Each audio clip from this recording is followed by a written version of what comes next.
أشرف الأنبياء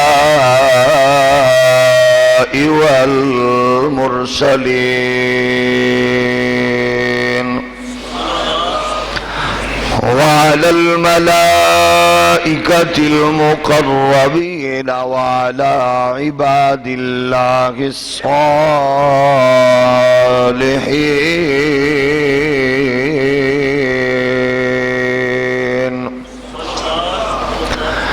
أما بعد فأعوذ بالله من الشيطان الرجيم. بسم الله الرحمن الرحيم.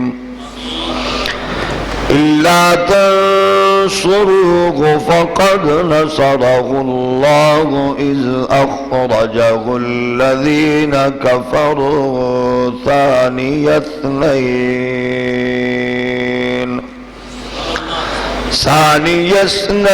إذ هما في الغار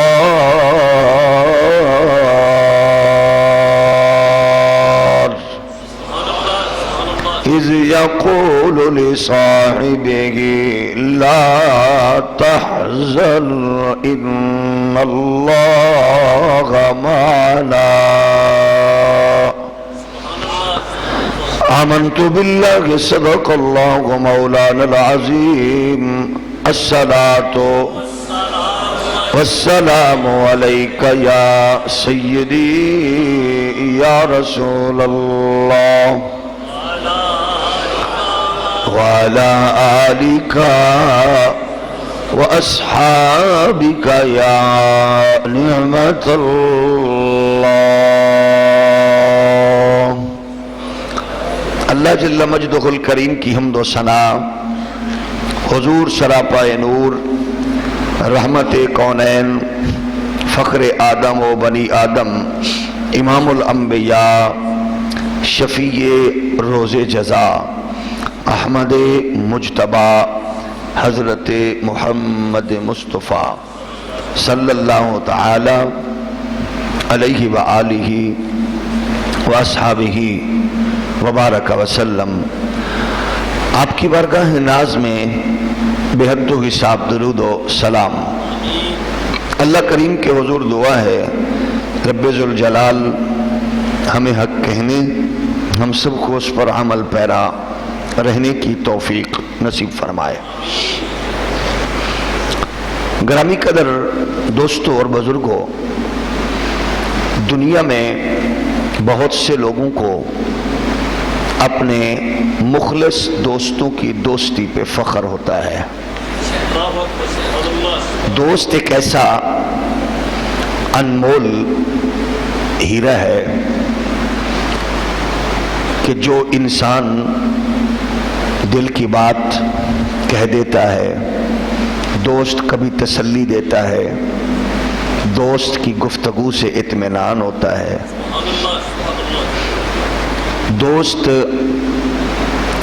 سامنے تعمیری تنقید کرتا ہے اور پشت پیچھے تعریف کرتا ہے.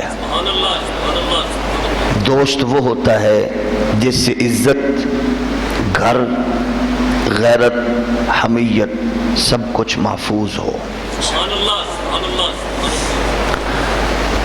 ایسا نہ ہو کہ منہ پہ تعریف، پشت پیچھے برائی. وہ دوست نہیں، دوستی کی آڑ میں دشمن ہے.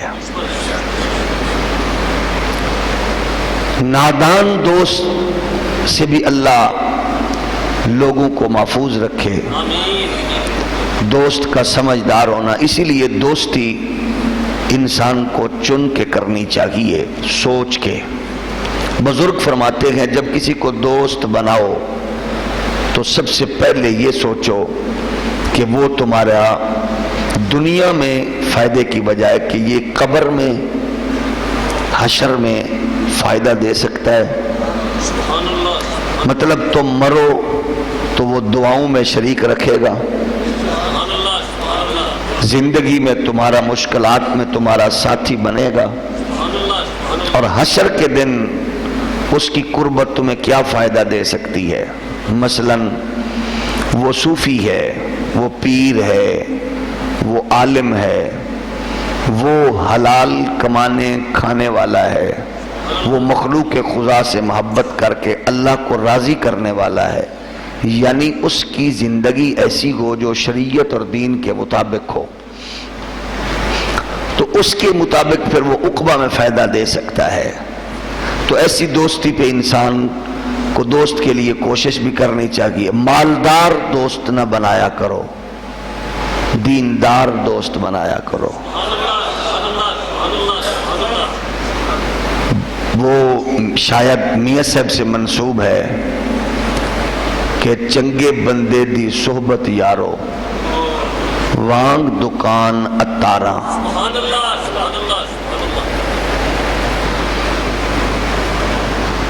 لئیے پامیں سودا، لئیے پامیں نہ لئیے، ہلے آن ہزارہ۔ اور برے بندے دی صحبت یارو، وانگ دکان لوہارا۔ کپڑے پامیں کنج کنج بئیے،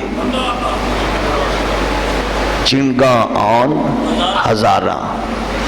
تو اچھے دوست کی دوستی، اسی لیے دوست جب بھی بناؤ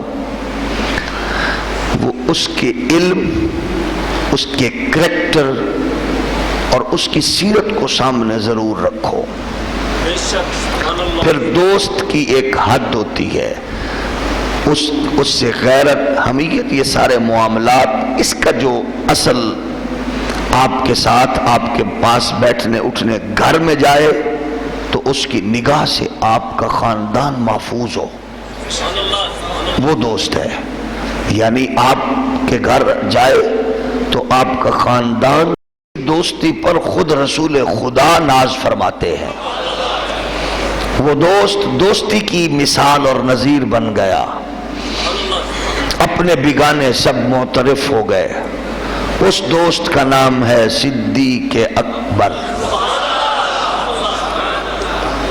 رضی اللہ تعالی عنہ۔ یہ وہ دوست ہے جس کی یاری پہ سرکار کو ناز ہے۔ ایسا دوست، بچپن سے دوست، لڑکپن میں، جوانی میں ایسا دوست بنا کہ آپ دیکھ لیں، غار میں وہ آگے، مزار میں وہ آگے، غار میں وہ اندر آئیے، تشریف لائیے، مزار میں حضور آگے اور حکم فرماتے ہیں ادخل الحبیب الی الحبیب۔ یہ ہے دوستی۔ پھر مزے کی بات یہ ہے، دنیا میں دوست ہر بندہ اپنے خود چنتا ہے، لیکن یہ دوست چنا بھی رب نے ہے، چنا بھی رب نے ہے۔ صدیق اکبر کتنا حسین دوست ہے نبی کا، صدیق اکبر رضی اللہ تعالیٰ عنہ۔ کتنا خوش نصیب ہے حضور۔ سارے ہم جو گزشتہ کئی جمعوں سے سفر ہجرت میں ہیں، آج میں نے کہا ہم اس سفر ہجرت میں پھر کوئی ایک دو موتی نکال کے آپ کی خدمت میں ہدیہ کریں۔ فرمایا علی کو سلا کے چلو، ابو بکر کے گھر نبی چل پڑے۔ اب خود سوچیں کہ جس کے گھر نبی چل کے جا رہے ہیں، کوئی چھوٹی موٹی بات نہیں۔ حضور چلے، علی تم سو، میں ذرا ابو بکر کے گھر جا رہا ہوں۔ تو حضور چل پڑے۔ آپ یاد رکھیے گا، جہاں جب نبی چلتے گئے تو جس راستے پر بھی چلے، نبی جہاں جس طرف چل پڑے وہی راستہ سیدھا ہے۔ قرآن نے کہا، فرمایا یاسین والقرآن الحکیم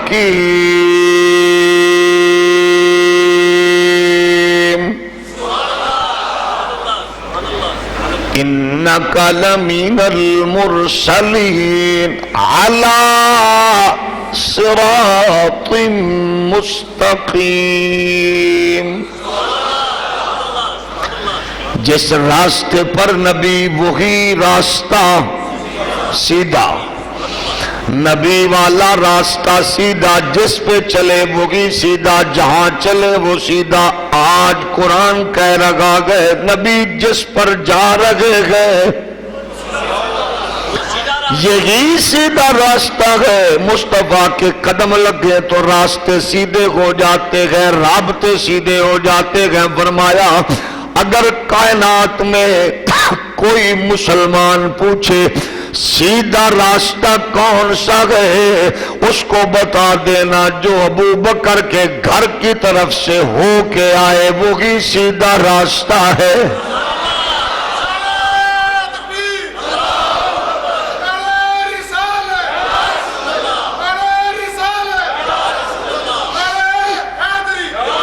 نبی چلے، حضور چلے، چلتے ہوئے مٹی اٹھائی، دشمنان دین کے سر پہ ماری اور چل پڑے. لیکن بڑی خوبصورت بات کہی حفیظ جلندری نے، خدا نے خاکوں کی غفلت ڈال دی کفار کے سر میں، خدا نے خاک کی غفلت ڈال دی کفار کے سر میں. رسول پاک پہنچے حضرت صدیق کے گھر میں، سنایا دوست کو فرمان حق یسرب کی ہجرت کا. نوید زندگی بخشی دیا مدار رفاقت کا. نبی کے خانہ کعبہ کو دیکھا اور فرمایا، نبی نے خانہ کعبہ کو دیکھا اور فرمایا کہ اے پیارے حرم میری تیری فرقت کا وقت آیا. حضور نے مٹی اٹھا کے ان کے سروں پہ ماری، چلتے ہوئے سیدھے صدیق اکبر کے گھر میں حضور پہنچ گئے. دروازے پہ دستک دی گئی، اندر سے عرض کی گئی آقا آج سے نہیں، جب سے آپ نے فرمایا تھا ابو بکر وقت آئے گا سب کے ہجرت کے ساتھی میں نے بنائے، تیرے لیے رب نے خود ساتھی چن لیا ہے.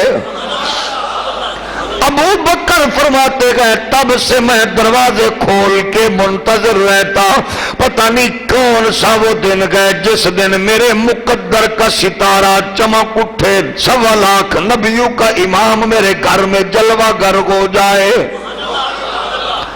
کتنا لکی ہے وہ دوست جس کے گھر میں رسولوں کا امام آ گیا، نبیوں کا سلطان آ گیا. عرض کرتے گیا کا تیاری پکی، انتظار میں ہوں، بے قرار ہوں، آپ کے لیے حضور میں سراپا انتظار ہوں. اب آنے والا بھی آ گیا، ابو بکر صدیق رحمت کونین کی بارگاہ میں سواریاں بھی پیش کی گئی، اونٹنیاں بھی حضور رکھی گئے، میں نے سب کچھ موجود ہے. اب ابو بکر اپنے اس کمرہ میں گئے جس میں انہوں نے مال اشرفیاں رکھی ہوئی تھی، اشرفیاں اٹھائی، یعنی زیادہ سفر بھی آپ نے اٹھایا اور اس پہ چھوٹی چھوٹی ٹھیکریاں رکھ دی. ابو بکر کے گھر کے بچوں کا نبی سے محبت و عقیدت کا یہ عالم ہے کہ ابے نے اشرفیاں اٹھائیں، وہاں ٹھکریاں رکھ کے اپنے دادا نے جب پوچھا کہاں گیا ابو بکر، کہا سنا ہے محمد بھی نہیں ہے تو میرا بیٹا بھی گیا ہوگا، کہیں لگتا یوں گئے گھر کا سارا سرمایہ بھی لے گیا ہوگا۔ تو جب یہ کہا تو بیٹیوں نے ہاتھ پکڑ کے نبی نے دادا کو کہا بابا یہ دیکھو تیرا سامان نہیں لے گیا، اس کو تیرے سامان کی ضرورت ہی نہیں تھی۔ یہ عقیدت ہے وہ جو بچوں کے دلوں میں بھی منتقل ہو چکی تھی ابو بکر صدیق کے گھر میں۔ اس گھر کا ایک ایک بچہ رسول مختار کی محبت اور کملی والے کی عقیدت میں یوں رچا بسا ہوا گئے۔ میرے ایام میں عجیب تصور ہے، ابو بکر بھی پہنچے ہوئے گئے لیکن جاتے ہوئے نبی کو کندھوں پہ بٹھایا، رسول مختار کو غار کی بلندی پہ لے گئے۔ آپ جوان آدمی زوردار طاقتور بندہ کئی بڑی بڑی 1.5 لیٹر کی بوتلیں پی کے غار تک پہنچے، لیکن ابو بکر نے کندھوں پہ امام الانبیاء کو اٹھایا ہوا گئے اور سفر جاری ہے۔ ابو بکر تیرے عظمت پہ، جذبے پہ، عزم پہ، ہمت پہ قربان جائیں، آج تو نے 1.25 لاکھ نبیوں کی سواری بننے کا حق ادا کر دیا۔ ابو بکر غار میں پہنچ گئے، پہلے آپ اندر آئے، حضور کو عرض کرتے آپ رکو، ابو بکر اندر جلوہ گر ہو گئے، ہر ایک سوراخ کو بند کر رہے ہیں۔ اب یقیناً سوراخ کا بند کرنا، اس ہاتھ میں ٹارچ نہیں، لالٹین نہیں، بتی نہیں، دیا نہیں، وجہ حضور غار کے دروازے میں ہیں، حضور کے نور کی روشنی سے غار ساری کی ساری روشن۔ اب روزانہ پانی بھی ابو بکر کے گھر سے آئے، دودھ بھی ابو بکر کے گھر سے، کھانا بھی ابو بکر کے گھر سے آئے۔ لیکن عجیب بات کی امام ابن عساکر نے، علامہ جلال الدین سیوطی نے، ہر چیز ابو بکر کے گھر سے آ رہی ہے۔ ایک دن عرض کرتے آقا پیاس لگی ہے، بھوک لگی ہے، کھانا کہاں سے آئے؟ ابو بکر کے گھر سے، پانی، دودھ۔ تو ابو بکر کو بچے ہیں، ابو بکر کوئی چھوٹی عمر کے ہیں، chief justice of Makkah, time کے سردار، بین الاقوامی تاجر، مکے میں عزت، شرافت، امانت، دیانت میں حضور رحمت کونین کے بعد دوسری بڑی پرسنالٹی ابو بکر۔ شام کی تجارت کی منڈیوں میں ابو بکر کا پرچم سب سے اونچا، عرب میں تجارت میں بڑا نام، ابو بکر کے نام اعتماد اتنا لوگ کرتے تھے، ابو بکر کا مال بن دیکھے کھڑے کھڑے اونٹوں سے اترنے سے پہلے تاجر خرید لیتے، اتنا بڑا مجا ہوا جہاں دیدہ تاجر۔ حضور پیاس لگی ہے، مجھے پیاس لگی ہے اور بھوک لگی ہے، یہ کہا، حضور نے فرمایا پیچھے چلتے جاؤ، چلتے جاؤ پیچھے۔ ابو بکر صدیق رضی اللہ تعالی عنہ جب پیچھے گئے، اب چلتے جا رہے گئے تو فرماتے ہیں میں نے عجیب منظر دیکھا، غار ہے، گلی محلہ نہیں ہے، بازار نہیں ہے، پیچھے مڑتا گیا، غار کھلتا گیا۔ ایک میں نے عجیب سی بڑی نہر دیکھی، منظر عجیب، اس کا پانی دودھ سے سفید، کستوری سے زیادہ خوشبودار، اور اس کا پانی شہد سے زیادہ میٹھا۔ میں نے پانی کے چلو بھرے اور پیتا گیا، پیتا گیا، پیتا گیا، سیر ہو گیا۔ جب میں پانی پی کے واپس حضور کے دربار در بار میں پہنچا، میں نے کہا آقا آج میں نے پانی پیا ایسا، حضور فرما رہے گئے ابو بکر پانی سیر ہو کے حضور بالکل، لیکن حضور یہ نہر کہاں سے آ گئی؟ غاروں میں چشمے نہریں کہاں سے؟ حضور نے فرمایا ابو بکر جب تو نے مجھ سے سوال کیا کہ پیاس لگی اور پانی چاہیے، کیونکہ تو پہلا مسلمان ہے اور یہ عقیدہ آخری تک چلنا ہے، ممکن ہے لوگ کہیں دیکھو نبی سے نہ مانگا کرو ملتا نہیں ہے، نبی سے نہ مانگا کرو ملتا نہیں ہے، نبی کے پاس کچھ ہوتے تو دیتے، نبی کچھ کر سکتے تو کرتے، تو نے کہا پیاس لگی ہے پانی چاہیے، مجھے بھوک لگی ہے، رب نے کہا جبریل جی مولا جلدی کر، پہلے مسلمان نے مختار کل نبی سے مانگا ہے، آخری تک ڈوگا بھاگ کے نمازیوں تک پتا چلے محمد عربی سے جب بھی مانگو جو بھی مانگو اس کے در سے کوئی خالی لوٹ ہی نہیں سکتا۔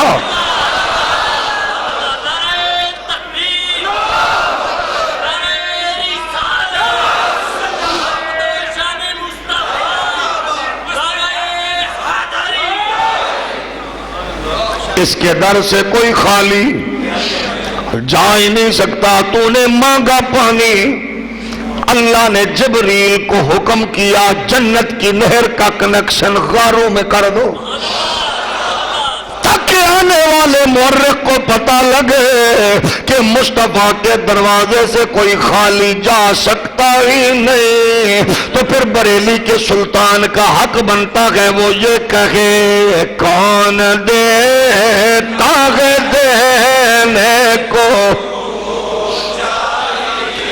کون دیتا ہے دینے، کون دیتا ہے دینے کو منہ چاہیے دینے والا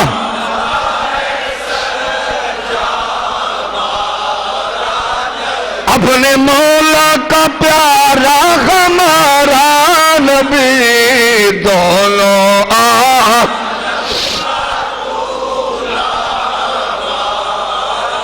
مل کے پڑھ لے دونوں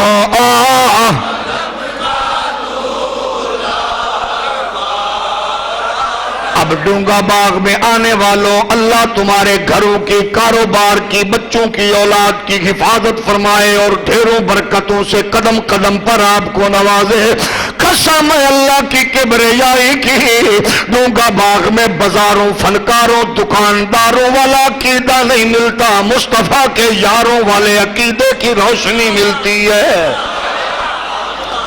نبی سے مانگنا ابو بکر کی، اور کوئی جھلا کوئی بے وقوف یہ نہ سمجھے کہ خدا نخواستہ ہم خدا سے نہیں مانگتے، ہم کہتے ہیں مصطفیٰ کی بارگاہ میں حضور کے واسطے سے اللہ کی بارگاہ سے جو بھی مانگو ملتا گئے، اللہ نبی کا وسیلہ ٹالتا نہیں، بلکہ اپنے تو اپنے پرائے بھی بات کرتے ہیں۔ میں نے ایک بات سنی مولانا طارق جمیل صاحب کی، انہوں نے کہا ہمیں مدینہ میں سب سے اچھے ہوٹل میں کمرہ نہیں مل رہا تھا، تو میری بیگم نے کہا تو کہتا ہے حضور سے مانگو ملتا ہے، اس کا مطلب ہے مولانا طارق جمیل صاحب جو حقیقت بات مجمع کو نہیں بتاتے بیوی کو بتاتے ہیں۔ ہولی ہولی بولو۔ ہم نے کہا چلو بات جس کو بھی بتاؤ، ہم الحمدللہ بچوں کو بھی وہی دین، اولاد کو بھی، دوستوں کو بھی وہی دین بتاتے ہیں۔ مولانا طارق جمیل صاحب فرماتے ہیں کمرہ نہ ملا، ہم ایک دوست کے گھر میں گئے، وہاں میری بیوی واش روم میں گئی، دروازہ بند کیا تو کنڈی نہ کھلے، پریشان ہو گئی، ہم نے دروازہ توڑنے کی کوشش کی، بہرحال نکالا، اس نے کہا میں نے ادھر نہیں رہنا، آؤ سرکار کی بارگاہ میں عرض کرتے حضور سانو چنگا ہوٹل ہی دے لو۔ ہولی بولو۔ حضور سے کہتے ہیں سانو چنگا ہوٹل ہی دے دو، میں کہ منگیا بھی جے تے کوئی چاج دی شائع نہیں جے منگی، کی منگیا؟ ہوٹل ہی دے دو. مولانا طارق جمیل صاحب فرماتے ہیں بس ہم گئے, میرے خیال میں تھا, اور وہ کہتے ہیں دارالتقویٰ میں کمرہ نہیں, کوئی چیز خالی تھی نہیں. انہوں نے کہا ممکن ہی نہیں. بس بیگم نے یہ کہا تو تانا دیا نا, منگ نبی کو لو. کہتے ہم گئے اندر تو مجھے ایک دوست نے کہا آپ کے لیے دارالتقویٰ کا پوری منزل خالی کرا دی گئی ہے.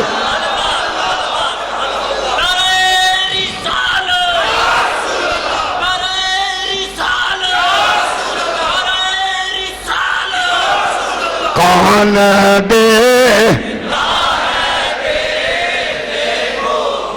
جس کو پڑھتے ہوئے شرم محسوس ہو منہ نیچے کر لے, باقی کہو سب سے اولا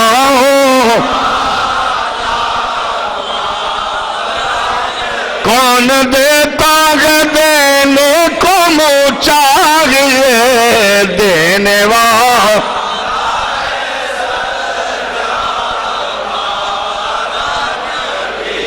اپنے مولا کا پیارا غما.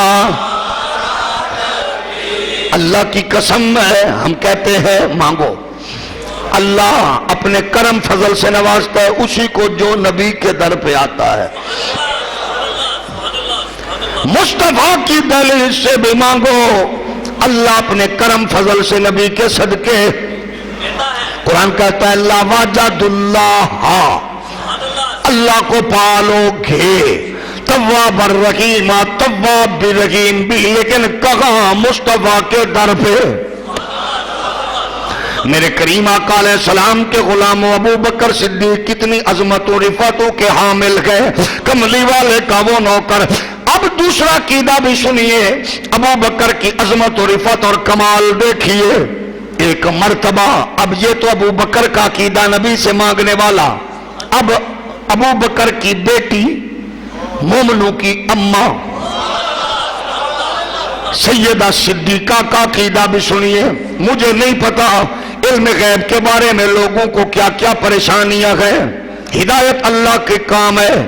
میں تو دعا کر سکتا ہوں, روشنی عطا کرنے کا کام تو اللہ کا ہے, میں تو صرف دعا کرنے والا ہوں. حضور رحمت کونین علیہ الصلوۃ والسلام اور مومنوں کی اماں صدیقہ پاک عرض کرتی ہے آقا یہ جو آسمان پہ خوبصورت ستارے ہیں حضور دیکھنے میں کتنے پیارے ہیں, ہولی ہولی بولو, یہ جو حسین نظارے ہیں, یہ جو سارے ستارے ہیں بڑے ہی پیارے ہیں. حضور کوئی خوش نصیب تو ہوگا جس کی نیکیاں آسمان کے ستاروں کے برابر ہوں گی. میں بالکل ضدی نہیں, میں بالکل ضدی نہیں. سائنسدانوں کو جتنا میں نے اپنی بساط کے مطابق پڑھا, میں نے جتنے محققین کو پڑھا, کسی نے تاروں کے گنتی نہیں کی. اگر کسی کے نالج میں ہو تو میرے نالج میں اضافہ کر دے, میں شکریہ ادا کروں گا. ستاروں کے گنتی کا کسی کو شمار کسی نے کیا نہیں, محققین نے نہیں کیا. ستاروں کی قسمیں لکھی مگر گنتی نہیں لکھی, اقسام لکھ دی شمار نہیں کیا. ڈوبنے طلوع ہونے کا دورانیہ لکھا, گنتی نہیں لکھی. لیکن کریم آقا علیہ السلام مسکرا کے فرمایا عائشہ تیرا سوال بڑا حسین ہے, بہت خوبصورت ہے. ہاں ہمارے دوستوں خادموں غلاموں میں ایک ایسے ہیں جس کی نیکیاں آسمان کے ستاروں کے برابر. اما عائشہ صدیقہ خوش ہو گئی. جواب جو مل گیا, جواب جو مل گیا. اب دیکھیے آپ گھروں سے آئے, دکان کاروبار مراکز فیکٹری سے آئے, راستے میں بھی نیکی کی. آتے ہوئے آپ نے فیکٹری میں تمام ملازموں سے کہا چلو نماز کے لیے جمعہ پڑھ کے پھر آنا, یہ کہہ کے بھی نیکی کی. آپ راستے میں چلتے ہوئے کوئی فقیر کوئی آدمی ملا، اس کو آپ نے کچھ دیا، یہ بھی نیکی کی۔ آپ چل رہے تھے، نیکی کر رہے تھے، لیکن آپ دل میں کیا سوچ رکھے گئے مجھے نہیں پتا، کیا کر کے آئے مجھے نہیں پتا، کیا کرنا ہے مجھے نہیں پتا، آپ کو بھی نہیں پتا کون سی نیکی آپ نے کی ہے۔ اللہ کا کام تو اللہ کے بندوں کی نیکیاں اللہ کے فرشتے تو شمار کر رہے ہیں، ہم بعض اوقات سمجھتے ہی نہیں یہ کام بھی نیکی ہے، پتہ ہی نہیں ہوتا۔ کوئی ایسی نیکی بھی ہوتی ہے پتہ ہی نہیں ہوتا یہ بھی نیکی ہے۔ اسی لیے چھوٹی سے چھوٹی نیکی چھوڑو نا، چھوٹے سے چھوٹا گناہ کرو نا۔ اب بعض ایسی نیکیاں پتہ ہی نہیں۔ امام غزالی کو کسی نے پوچھا حضور آپ جو گئے تو اللہ نے کرم کیا آپ جنت میں چلے گئے، تو کون سی وجہ سے گئے؟ آپ نے کتابیں لکھی، دین کا دفاع کیا، حضور کے ناموس کا پہرا دیا، اسلام کی ترویج و اشاعت میں حصہ ڈالا، کہا سارے کام تھے، لیکن اللہ نے فرمایا غزالی ہم تجھے بخش رہے، پتہ ہے کیوں؟ میں نے کہا تو کریم تو رحیم تو جانتا ہے؟ فرمایا تیرا ہر کام اچھا اور اعلیٰ، نبی کی محبت، عشق، علم، معرفت، ہر چیز، لیکن ایک بار تو جب دین اسلام کی خدمت کرتے ہوئے قلم چلانے کے لیے قلم اٹھایا، تو نے روشنائی کی بوتل میں قلم ڈال کے تو جب لکھنے لگا، وہ جو سیاہی تھی قلم کے کونے پہ لگی، اس پہ ایک مکھی بیٹھی تھی، اس قلم پر مکھی بیٹھی، بس تو نے یہ کیا، اتنی دیر تک تو نے قلم ہلایا نہیں جب تک کل اس مکھی کا کلیجہ پیاس سے ٹھنڈا نہیں ہو گیا۔ تو نے اس مکھی کو اس سیاہی سے اس کی بھوک اور پیاس مٹائی، بس یہ ادا ہمیں پسند آئی، ہم نے تیرے لیے جنت فائنل فرما دی۔ اب پوچھئے مغرب کے گماشتوں سے، وہاں بڑا احترام ہے، فلاں مسلمانوں میں تو مکھی کے لیے کتنا احترام ہے، جانوروں کے لیے کتنا حیا اور احترام ہے۔ تو عرض یہ ہے چھوٹی نیکی بڑی نیکی ہمیں کیا پتا کس نے کی، لیکن حضرت رسول کائنات علیہ الصلوۃ والسلام کے غلاموں حضور فرماتے گئے عائشہ میرے غلاموں میں ایک غلام ہے آسمان کے ستاروں کے برابر نیکیاں ہیں۔ نبی ٹلا نہیں مارتا، اندازہ نہیں لگاتا، نبی ایویں نہیں کچھ کہتا، اللہ کے حکم کے بغیر لب کھولتا ہی نہیں، حق کے سوا کچھ بولتا ہی نہیں۔ عائشہ دیکھیاں گئے آقا وہ کون ہے؟ پہلے ستارے بتا دیے، پھر نیکیاں بتا دی، پھر فرمایا وہ غلام کون ہے؟ آپ نے فرمایا عائشہ وہ میرا یار عمر ابن خطاب ہے۔ بریلی کے بابے کا حق بنتا ہے اتنی بات تو کہے سرے عرش پر ہے تیری گزر، دل فرش پر ہے تیری نظر، سر عرش پر ہے تیری گزر، دل فرش پر ہے تیری نظر، ملکوت و ملک میں کوئی شے نہیں وہ جو تو جا پہ آیا نہیں، با خدا خدا کا یہی قدر نہیں اور کوئی مفر مکر جو وہاں سے ہو یہی آ کے ہو، جو یہاں نہیں تو وہاں نہیں۔ کریم آقا علیہ السلام کے پیارے غلاموں، اب پہلے تارے بتا دیے، عمر بتا دیا، اب عائشہ کے دل میں بھی جھانک لیا۔ مومنوں کی اماں سے فرماتے گئے، عائشہ اب تیرے دل میں خیال آ گیا کہ عمر بھی اعلیٰ گئے، ان کی نیکیاں آسمان کے ستاروں کے برابر ہیں، تو میرے ابا جی کہاں؟ پہلے آسمان کی بات بتائی، پھر زمانے کا ماحول بتایا، پھر عائشہ پاک کے دل میں جھانک کے کہا یہی سوچا، عرض کی جی، تو فرمایا عائشہ سن لے، عمر بھی بہت نیک اور اعلیٰ ہے، لیکن عمر بھی تیرے بابا کی نیکیوں میں ایک نیکی ہے۔ پھر کہا یہ بھی کہا گیا کہ عمر کی ساری نیکیاں ایک طرف، تیرے بابا کی غار والی نیکی ایک طرف۔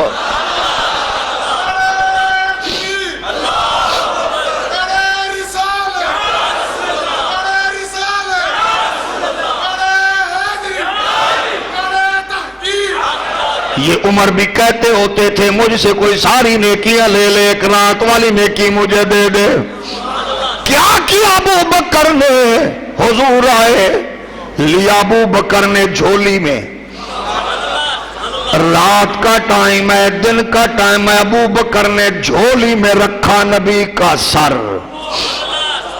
نظریں رکھ دی ابو بکر نے چہرے پر۔ کوئی قرآن کا قاری ہے، ابو بکر آج صاحب قرآن کے چہرے کا قاری بنا ہوا ہے۔ ابو بکر نے آنکھیں رکھی، غزالی زمان حجت الاسلام، میرے استاذ گرامی، میرے استاذ کے استاذ گرامی، میرے حضور آقا و مولا و نعمت حضور سید غزالی زمان احمد سید کاظمی فرماتے ہیں جب ادھر رکھا گودی میں تو کہا رخ والضحیٰ دیکھتے رہ گئے، چہرہ والضحیٰ دیکھتے رہ گئے، چہرہ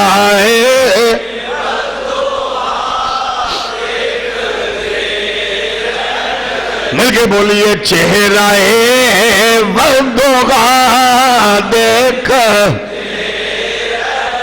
ابو بکر دیکھ رہے گئے، رات کو بھی دن کو بھی ابو بکر دیکھ رہے ہیں، دیکھ رہے ہیں۔ کتنے خوش نصیب ہیں، ابو بکر کی آنکھ لگے تو نبی دیکھیں۔ جہاں کٹھے تھے محبوب محب، کدی اے بولے کدی او بولے، یا کٹھے تھے محبوب محب، کدی اے بولے کدی او بولے، مدت دے گجھڑے رازہ کو کدی اے کھولے کدی او کھولے۔ اب بڑھانی باتیں نہیں، باتیں آنے والا ماحول، ابو بکر ان کو بتائیں، وہ نبی کو بتائیں، ایک دوسرے کو بتا بھی رکھے گئے، نبی کو دیکھ رہے ہیں، نبی ان کو دیکھ رہے ہیں، تو سلطان باہو بھی چپ نہیں رہ سکے۔ ابو بکر دیکھ رہے ہیں لیکن دل کر رہا ہوگا کاش آنکھیں اور ہوتی ہیں، یہ دو آنکھیں ہیں، لگتی بھی گئے، آنکھ بجھتی بھی ہے، کاش اور ہوتی، میں اور دیکھتا، میں اور دیکھتا۔ لیکن جو کچھ تمنا ابو بکر نے کی، حضرت سلطان العارفین نے ترجمانی فرمائی، اے تن میرا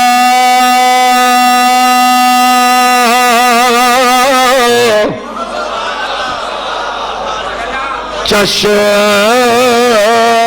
ہوئے، وجود آنکھیں ہوں، پورا وجود اے تن میرا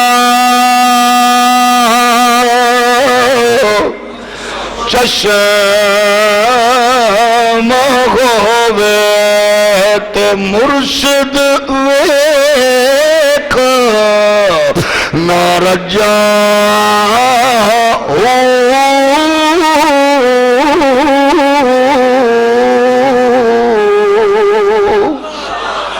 لولو دے مڈ لکھ لکھ چشمہ پھر بھی مطمئن نہیں لولو دے وچ لکھ لکھ چشمہ ایک ایک لاکھ آنکھ ہر بال کے ہر بال میں ایک ایک لاکھوں آنکھوں لولو دے مڈ لکھ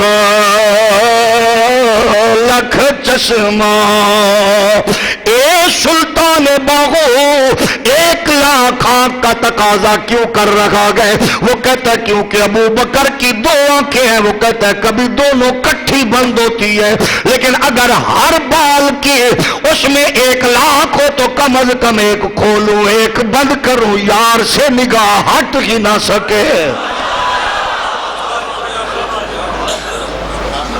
میرے کریم آقا کے غلاموں، عشاق اور دیوانوں نے کہا ایسے بھی گزرے گئے۔ حضرت ابو العباس مرسی مصر کے بزرگ ہیں، وہ کہتے ہیں اگر ایک لمحہ کے لیے میں حضور رحمت کونین کی نورانیت اور رفعت کاملہ نظروں سے اوجل ہو تو میں خود کو مسلمان نہیں سمجھتا۔ لولو دے مڈ لکھ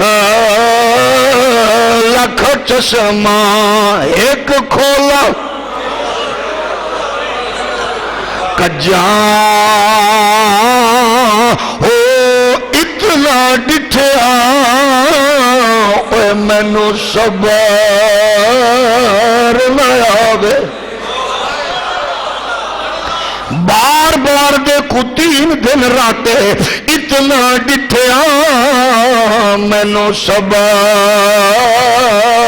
نہ آوے، اور کتے بجا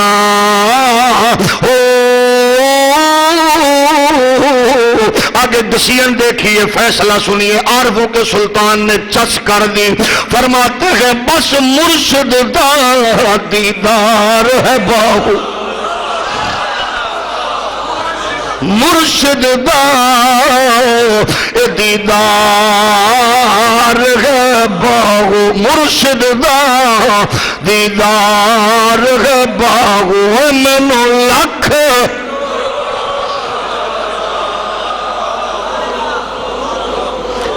عارفوں کا انداز اپنا گئے۔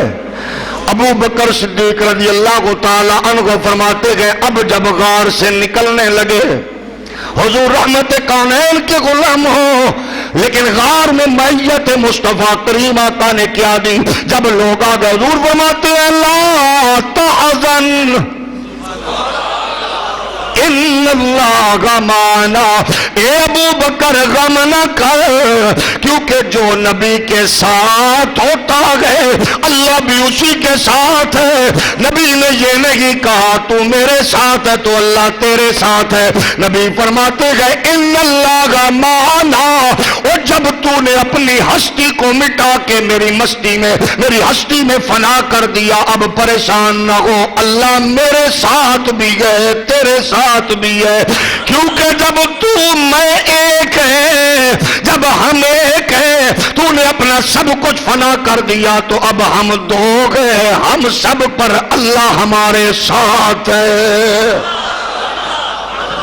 فنا اتنا تو ہو جاؤں میں تیری ذات عالی میں، فنا اتنا تو ہو جاؤں میں تیری ذات عالی میں، جو مجھ کو دیکھ لے اس کو تیرا دیدار ہو جائے، سرے میں فی الکرم اتنا میری سرکار ہو جائے، نگاہیں منتظر رہ جائے اور دی۔ اب دیکھیے ادھر وہ چلے، ادھر کبوتری آ گئی، دشمن چلے، کبوتری پوری دنیا میں کبوتروں سے اتنا پیار نہیں ہوتا جتنا یار کے شہر میں ہوتا ہے۔ قسم ہے اللہ کی، میں نے بڑے بڑے سیانے سمجھدار بزرگوں کو سنا، مائیوں بچوں کو بزرگوں کو، حاجی صاحب اے کبوترہ واسطے کوئی شے دے۔ آپ نے دیکھا ہے نا یہ ہمارے بڑوں کی روایت، کبوترانوں کوئی شے پا دینا، وہاں مدینے دیو کبوتروں، کبوتروں سے پیار کیوں ہے؟ کبوتری نے فوراً انڈے دے دیے تو نبی اتنا لجپال ہے، تو دشمنہ دے آن دا راہ روکیا، اساں سجن جدو آن گے میرے بوئے تے پہلے تینوں دانا پان گے۔ جو وفا کرے ایمیں تو اقبال نہیں کہتا کی محمد سے وفا تو نے، یہ جہاں چیز ہے کیا۔ کبوتری نے انڈے بھی دے دیے، مکڑی نے جالا بھی بن دیا، آگے ادھر نہیں ہے یار، یہ انڈے بھی آ گئے، یہ جالا بھی بنا گیا، ادھر نہیں ہے۔ اب راتیں دن گزرتے گئے، ابو بکر نبی کو، نبی ابو بکر کو دیکھتے رہے۔ جب باہر نکلے راستے میں چلے، لوگوں کو پتہ نہیں چلتا تھا یہ کون ہے وہ کون ہے، یہ کون ہے وہ کون ہے، یہ کون ہے وہ کون، کیوں؟ آخر 3 راتیں دن وہ اس کو دیکھیں وہ اس کو دیکھیں۔ فنائت نہ تو ہو جاؤں میں تیری ذات عالی میں، جو مجھ کو دیکھ لے اس کو تیرا دی۔ اب جب چلنے لگے ابو بکر صدیق رضی اللہ تعالیٰ عنہ، اب آگے مکے کے لوگ کئی دنوں سے وہ بھی ڈھونڈ رہے تھے یہ کون ہے، ابو بکر کو دیکھ کے پوچھتے ہیں یہ کون ہے؟ ابو بکر کہہ رہے گئے حاضر رجل یہدینی، حاضر رجل یہدینی۔ ابو بکر کا عقیدہ دیکھیے، حاضر رجل یہدینی السبیل، یہ کون ہے؟ ابو بکر کہتے ہیں یہ وہ ہے جو میرے ہاتھ دی ہے، یہ مجھے سیدھا راہ لگانے والے ہیں۔ اب بہت سے بدبخت کلمہ پڑھنے والے نام نہاد مسلمانوں نے اپنی کتابوں میں لکھا کہ نبی ہدایت نہیں کر سکتے۔ ابو بکر کہہ رہے رجل یہدینی، حاضر رجل یہدینی، یہ وہ انسان ہے جو میرے ہاتھ دی ہے۔ السبیل، یہ سیدھا راہ لگانے والے گئے، سیدھے راہ پہ چلانے والے گئے۔ اب آگے گئے وہ ڈھونڈنے والے بھی ڈھونڈ رہے ہیں۔ ابو بکر کہتے گئے ہم چل رہے گئے، چلتے چلتے عجیب معاملات ہوئے، جہاں حضور بیٹھنے لگتے ہیں میں چادر بچھا دیتا ہوں، حضور جلوہ گر ہوتے گئے۔ اگر دھوپ ہوتی ہے تو یوں لگتا گیا آسمانوں پہ بادل نے سایہ کیا ہوا ہے۔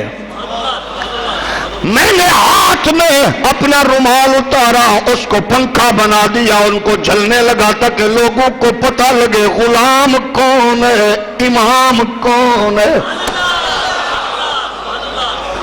بڑے بڑے لوگ گھروں سے نکل پڑے، ڈھونڈو ساتھیوں کو، ڈھونڈو پتہ کرو کہاں گئے، ڈھونڈو۔ بڑے بڑے گرانڈیل، بڑے بڑے قداور، بڑے بڑے اپنے دور کے طاقتور لوگ اپنے اپنے انداز سے گرفتار کرنے کے لیے نکلے۔ ان میں ایک سراقہ ابن مالک،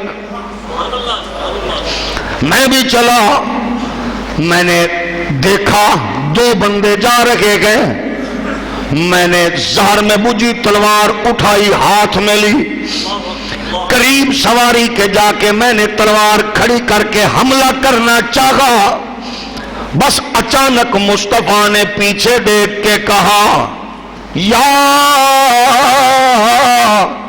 ارض خضی، اے زمین اس کو تو نہیں پتا میں کون ہوں، کیونکہ کافر ہے، کیونکہ کافر ہے، تجھے تو پتا ہے میں کون ہوں، اس کو بتا۔ سراقہ ابن مالک کہتے ہیں میرے گھوڑے کی ٹانگیں زمین میں دھنس گئی،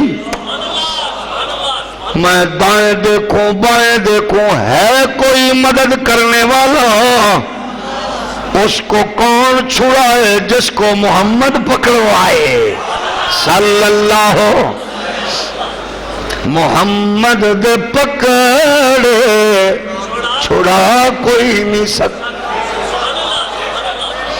حقیقت محمد دی پا کوئی نہیں سکتا۔ بہت سے لوگوں نے اس پہ اعتراض کیا، اللہ دے پکڑے چھڑاوے محمد، اس پہ اعتراض کیا، اللہ دے پکڑے چھڑاوے محمد، محمد دے پکڑے یہ خواجہ اوپر سے نیچے آ رہے ہیں، اللہ دے پکڑے، کیونکہ جس گناہگار کو اپنے گناہوں کی وجہ سے گرفت میں لے لیا جائے گا خدا اس کی گرفت فرمائے گا، نبی کہے گے مولا یا اللہ یہ میرا نوکر خادم غلام ہے، اس سے غلطیاں گناہ ہو گئے مگر تو نے وعدہ کیا تجھے راضی کروں گا مولا، اللہ فرمائے گا محبوب سر اٹھا، جس جس کو کہتا گیا چھوڑتا جاؤں گا، اللہ دے پکڑے،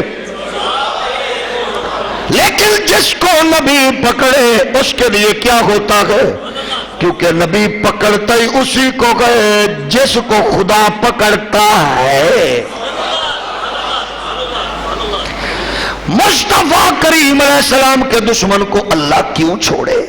کیونکہ اللہ کو محبوب پسند ہے، اللہ کو محبوب، وہ یہ کہہ رہے کہ خدا اگر کسی گناہگار کو پکڑے وہ بے نیاز ہے، جب وہ پکڑتا ہے تو رسول سفارش کرتے ہیں، کیونکہ حضور سفارشی ہے، خدا سفارشی نہیں، وہ مالک ہے۔ اور کملا بھائی خدا تو مالک ہے، مالک سفارشی نہیں ہوتا، سفارشی اور ہوتا ہے، اس کو چھوڑ دے اس کو چھوڑ دے، وہ تو مالک یوم الدین ہے، روز جزا کا مالک ہے، نبی شفیع روز جزا ہے، وہ مالک روز جزا ہے، حضور سفارش کرنے والے گئے۔ اب کہتے گئے زمین نے پکڑ لیا گھوڑے کو، سراقہ ابن مالک، بخاری ہے بخاری، سراقہ ابن مالک کہتے گئے اب میں کیا کروں، دائیں بائیں دیکھو کوئی ہو تو چھڑائے، ہمیں کچھ لوگ کہتے گئے یہ ولی نبی صدیق شہید آخرت میں کچھ نہیں کر سکیں گے، وہ بھی ٹھیک کہتے ہیں، کیوں؟ ان کی بنی ہوئی نہیں، تو جن کی بنی ہوئی گئے ان کا حافظ بھی شفاعت کرے گا، اس کے چھوٹے بچے بھی شفاعت کریں گے، ان کا قاری بھی شفاعت کرے گا، ان کا عالم بھی شفاعت کرے گا، ان کا شیخ کامل بھی شفاعت کرے گا، جن کی بنی نہیں۔ بڑی دلچسپ بات لکھی مولانا روم نے، بگیاڑ بکری کے پیچھے لگا، بکری آگے بگیاڑ پیچھے، بکری دلدل میں پھنس گئی، بگیاڑ بھی دلدل میں دھس گیا، اس نے بھی زور لگایا اس نے بھی، جب شام ہو گئی بکری نے مڑ کے پیچھے دیکھا، کہا حضرت صاحب ٹھیک ہو؟ اس نے کہا مجھے جو تانے دیتی ہے تو کیسے نکل گئی؟ تو بھی تو پھنسی ہوئی ہے، میں بھی پھنسا ہوا ہوں۔ اس نے کہا او پگلے، میرا مالک ہے، اب شام ہو رہی ہے، ہاتھ میں ڈنڈا لے کے وہ ڈھونڈتا ڈھونڈتا جنگل بیلے صحرا میدان دریا وہ پہنچے گا، مجھے تو چھڑا کے لے جائے گا۔ میں آکھنا ہے چانیاں بگیاڑ میرے تو سائی مگر نے کمینے تیرا کون؟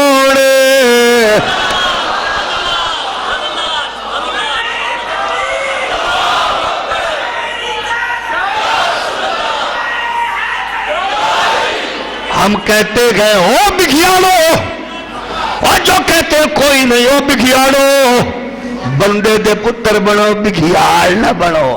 اور بگیاڑو کوئی نہیں ہے، بگیاڑوں کا کوئی نہیں ہے، پیاروں کے بہت ہیں، حافظ قاری عالم سب کی۔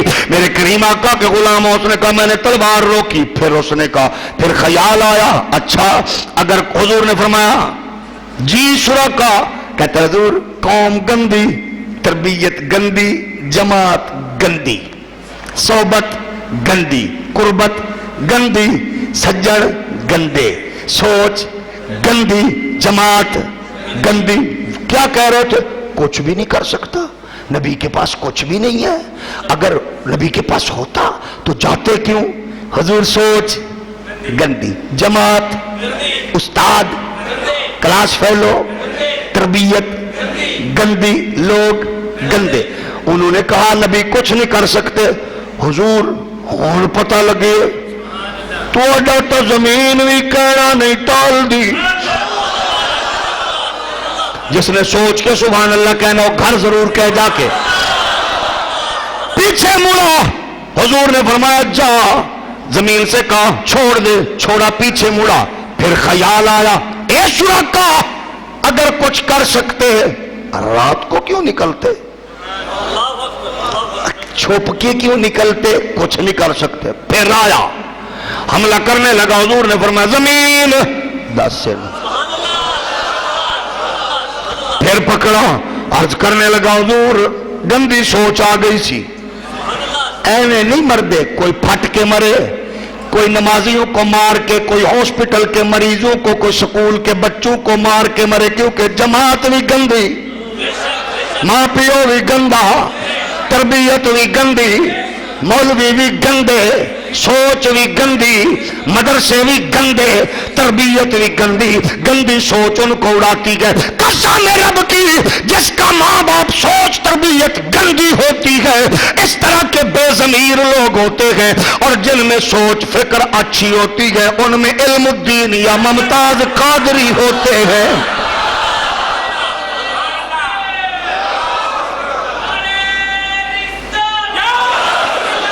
سوچ فکر